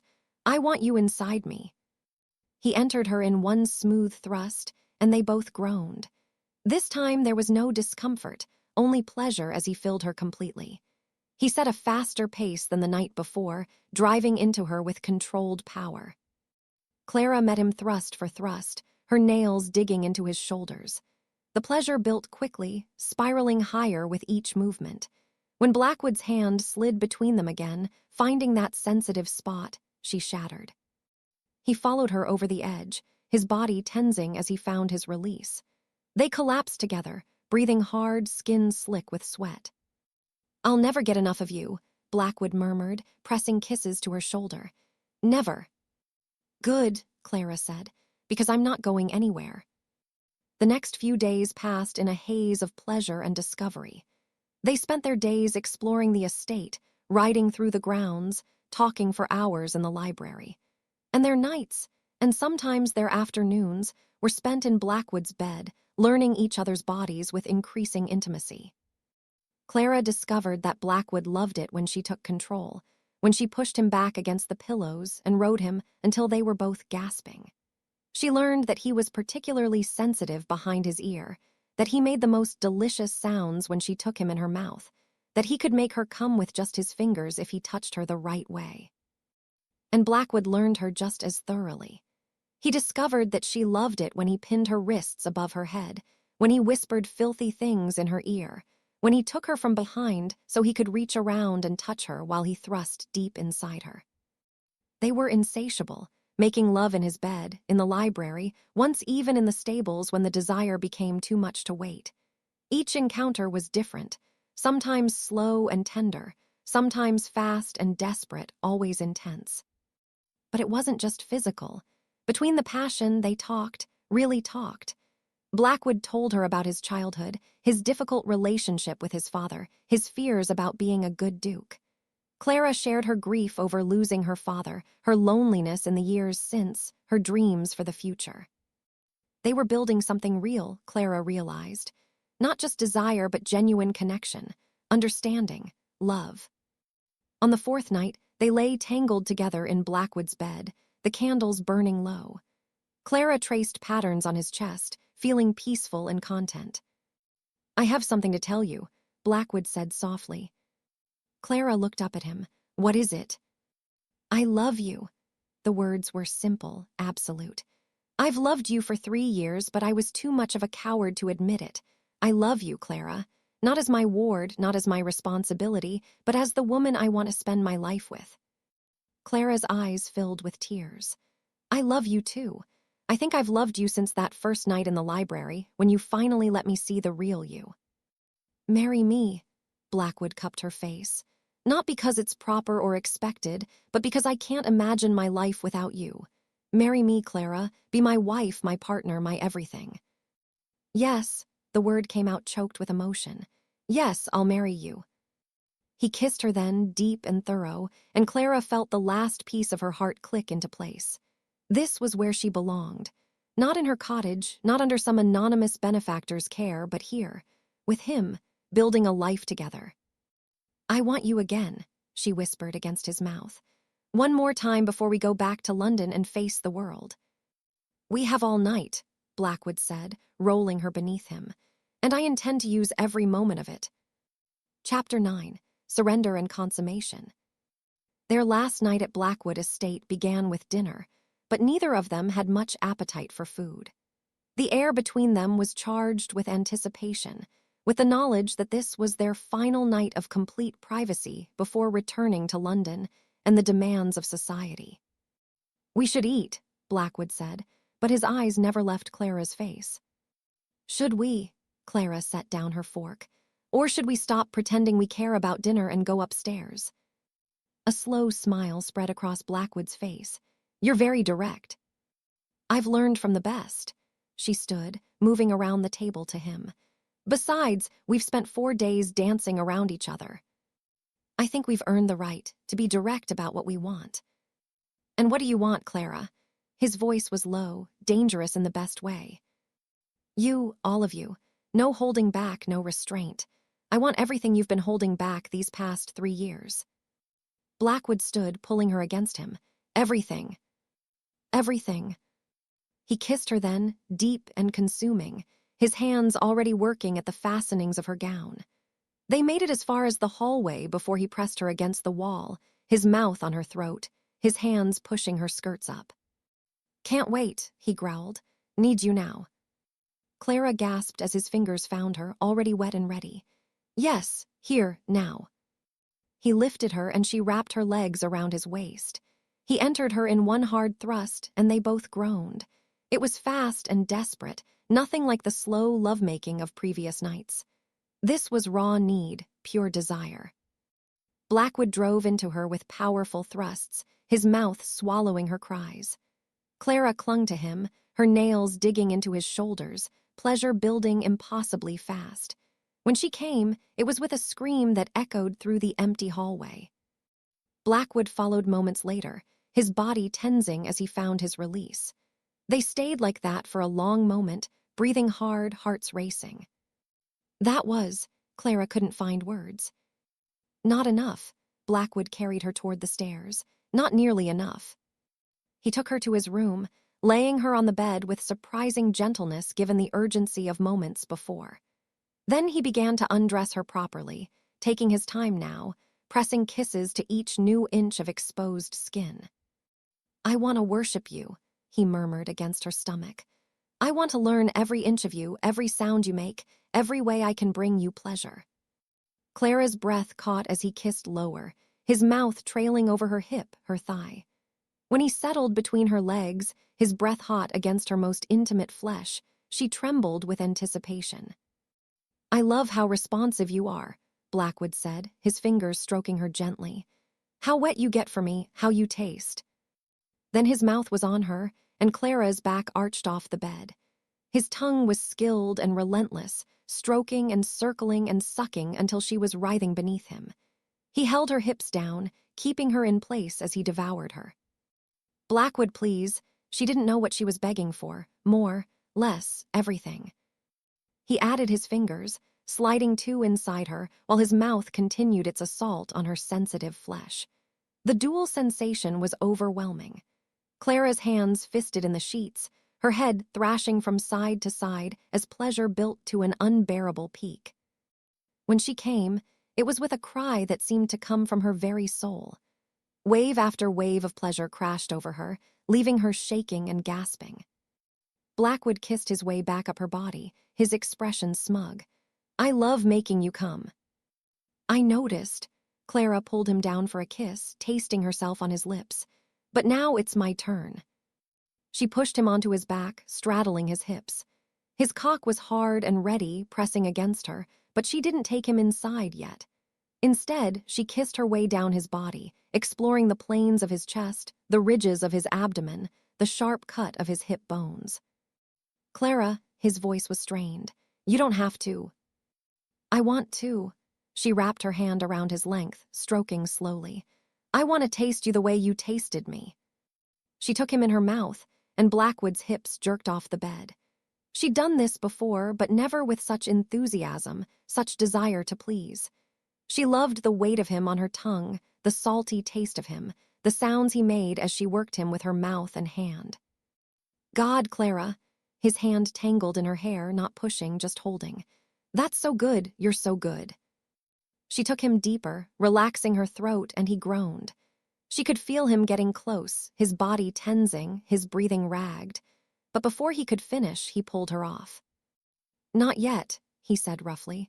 I want to be inside you when I come. Clara straddled him again, positioning herself over his length. She sank down slowly, taking him inch by inch, watching his face as she did. His eyes were dark with desire, his jaw clenched with the effort of letting her control the pace. When she was fully seated, they both groaned. From this angle, he was so deep, filling her completely. Clara began to move, rising and falling in a steady rhythm. Blackwood's hands gripped her hips, guiding her movements but letting her set the pace. You're so beautiful like this, he said, his eyes roaming over her. Taking what you want, using me for your pleasure. It's not just my pleasure. Clara leaned down to kiss him. I can feel how much you love this, how much you love watching me. I do. His hands slid up to cup her breasts, his thumbs brushing over her nipples. I love everything about you. The words, combined with his touch, sent Clara's pleasure spiraling higher. She moved faster, chasing her release. Blackwood met her thrust for thrust, his hips rising to drive deeper inside her. Touch yourself, he commanded. I want to watch you make yourself come while you ride me. Clara's hand slid between them, her fingers finding that sensitive bundle of nerves. The added stimulation was exactly what she needed. Within moments, she was coming, her body clenching around him, her cries filling the room. Blackwood followed her over the edge, his hands tightening on her hips as he thrust up hard, finding his own release. Clara collapsed on top of him, both of them breathing hard, skin slick with sweat. I love you, she whispered against his chest. I love you too, he stroked her hair, more than I ever thought possible.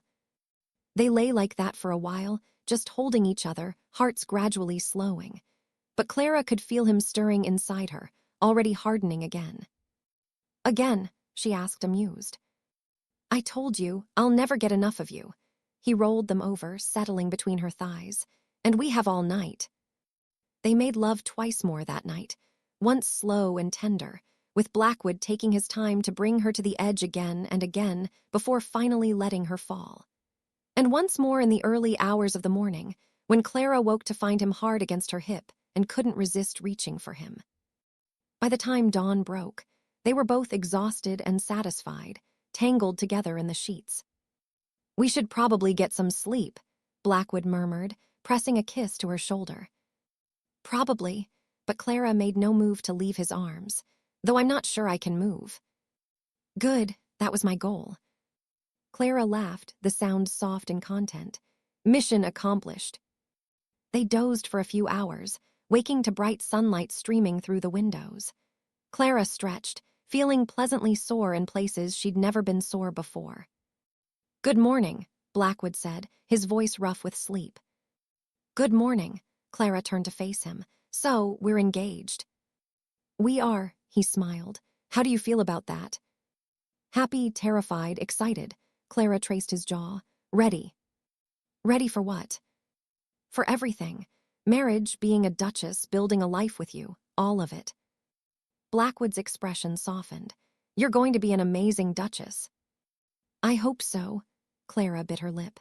Though I have to admit, I'm a little nervous about facing society, about what people will say when they find out about us. Let them talk. Blackwood pulled her closer. You're going to be my wife, that's all that matters. What about Fairfax? He'll probably spread rumors. Let him try. Blackwood's voice was hard. I have enough evidence of his fraud to ruin him completely if he tries anything. He'll slink away quietly, I promise you. Clara believed him. Blackwood was a powerful man, and he would protect her from any scandal. But more than that, she trusted him. Trusted that they could face whatever came together. When should we return to London? She asked.